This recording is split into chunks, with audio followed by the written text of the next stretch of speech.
In looking at this web page critically, the students have now had their input, they've been in discussion, they've been in peer work, they've reviewed, edited, and now they're going to formalize it by peer editing in a system, the Moodle. The Moodle is basically just like somewhat of a social forum, but for our schools and classes only.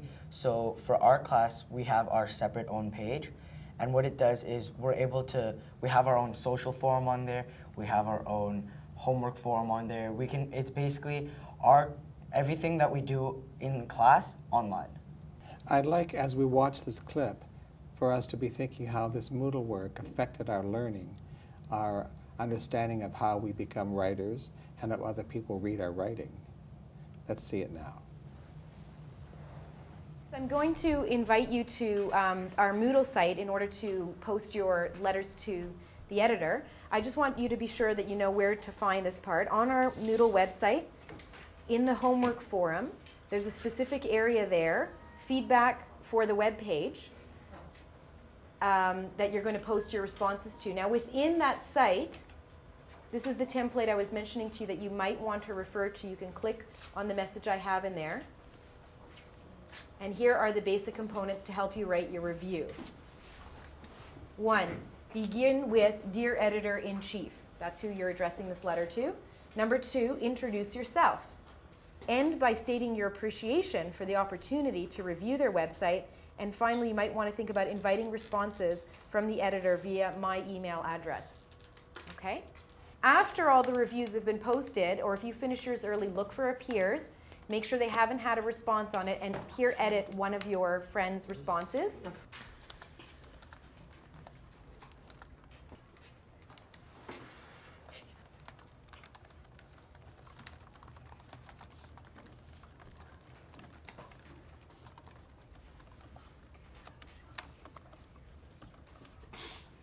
The template really helps because sometimes you forget what the teacher said. Not that you want to listen, you just forgot, and then that one really helps me to guide and focus. Okay, because sometimes if I have no idea what to do, I just wander off. Yeah, it just helps me also for organizing, not just for doing the work, but even organizing the work. Yeah, we'll do the first, second, third. Yeah. We're writing our descriptive feedback to the editor-in-chief of the human rights page, and the template really helps us because if we forget what the teacher has told us, we can easily just look back at the template and know how to respond to it and fix everything up. The template is really important to guide you and guide your thoughts, but still, if you really want to give your own opinion and you really want to say what you're saying, not be a robot, you've got to still, you can blur the lines a bit and really just list your opinions. Using the template, I just finished writing my review on the webpage, and I have self-edited it so it makes it sound more formal. So now I'm going to peer edit one of my classmates' review because I think it is important that we give each other feedback so our letter is more effective and the website's editor-in-chief can look at it. Because, well, the thing is, even if you edit, you might not find a mistake, or you might say, oh, it's probably correct. But then your class might have a different point of view if it's right or wrong or something. I'm just editing one of my peers' works, my friend Amy, and I think it's really important that doing editing and peer evaluation is really important because not only does it give you a second eye to read it, it gives you, it can give more ideas to the person. When someone gives feedback, it can tell them how to enhance the writing, how to make it better. When I go through someone else's work, I really just kind of always look for the ideas, how strong they are, how much detail is behind it, what they kind of are reflecting to. So I would, if something's just kind of off, then I would kind of reply that this doesn't really belong there, but you can put something in this in there to make the whole paragraph kind of stronger and make it that much better. You should always put in positive feedback just so they know that the writing is good, but you shouldn't say it as a negative. I'd like to have you share your work and discuss the editing you received from your peer. So if we can start with June to do that, that would be great. My name is June, and I am a grade 8 student in Westminster Public School. I am writing this letter to give feedback on your new webpage about human rights and responsibilities. To begin, I would like to state the positive parts of your website. For example, I like how there are many different magazines such as Education for All, and in those magazines there are many different videos, pictures, and articles. Furthermore, I have some recommendations that I think will help your website be even more effective. First of all, I think that the homepage can be revised. To explain, the magazines are listed in one box except for one. Overall, I like how there are cartoons, videos, and articles that explain the main message, human rights and responsibilities. These types of media make it really engaging for the viewers. However, I wish that there would be a social forum where people can ask questions and post comments. And June, can you go through and see the reply from your peer? This is the feedback that my classmate Alex has given me for my letter. I think that the feedback he gave me about the spelling capital errors, it is important because if you want an editor to read it, you want to make sure that it's not full of errors. The comments that we can't like reply or comment on anything on the website, that actually made me feel like, oh, okay, they're kind of silencing our voices, or yeah. Having that prior background knowledge about missing voices? Speaking for all of us here, we all like to talk.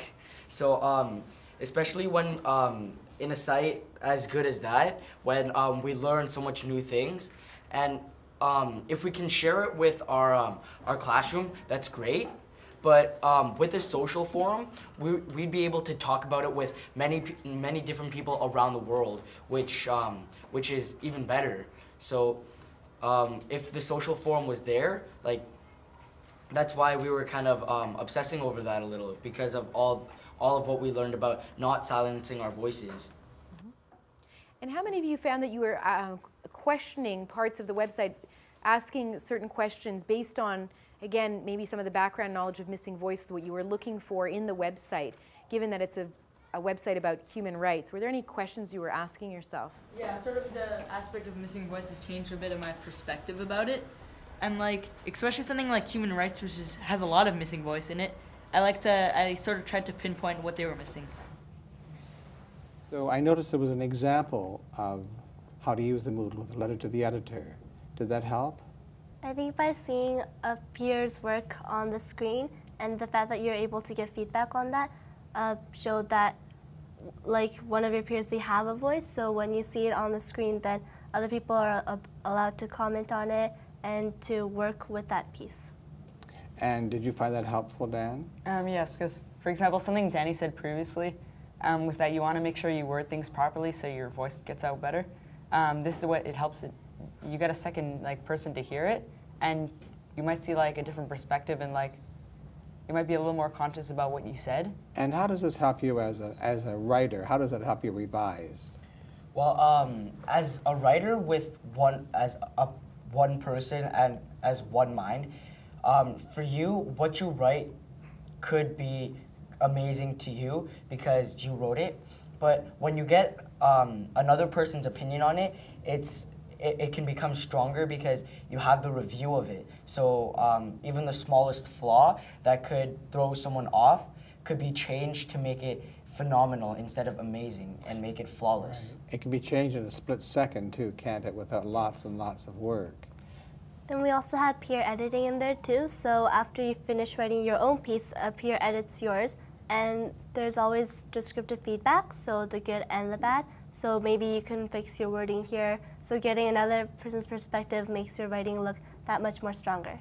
How did it give you voice, this project? Or did it? We each did a separate letter based on our personal ideas, and what was really amazing is that she took the time to read each one, and she responded to the specific comments. For example, if I give her critique, I thought that there should be a comment page, she put her own input and said why, if it would be practical, and how I respect that idea. And do you feel this kind of freeing of the voice is a useful thing for grade 7 and 8s? Yes, because a lot of the time we're going into the age of us finding our own group or our own mindset, and being able to express yourself in the way that you want to be really shows who you are. And in something like this where someone says, you know what, I'm going to take the stand and say, I think that music in the background will be a good idea, and I'm going to stick up for myself and say that, yeah, it is. So which of the points in her letter back to you referenced your own point that you made to her? The letter wasn't just like, oh, thank you for your feedback. It wasn't that. It was, we wrote like 23 letters, right? And it takes a long while to read all of them. But we all had similar ideas of what we thought was really effective and what we thought could have been improved on. So the editor took that into consideration and wrote back a thoughtful letter, and we all agreed with her points because, you know, on the internet you have to be careful of what you say and who says it, and you don't want to offend anybody. So on that website you have to have somebody who monitors these comments, which takes a lot of time and effort. It does. And have you seen the website in action yet? After we wrote the letter, they said, at the end, as a conclusion, they said, we have now made several changes to the website, and we took a look at that, and we did see some changes, and there was some of the things that we said actually got into consideration, and they actually put it on, so, yeah. Thank you. So do you think that grade 8 voices can change the world? In certain places, yes. And how you portray them. Yeah, and also Dr. Williams said that like we're going to need a new group of like a new generation of problem solvers, and that's what we're like expected to be. So yes, our voices are important. We're going to be the future adults. Plus we have this position that we're comfortable with the new technology and the generation and what's going on.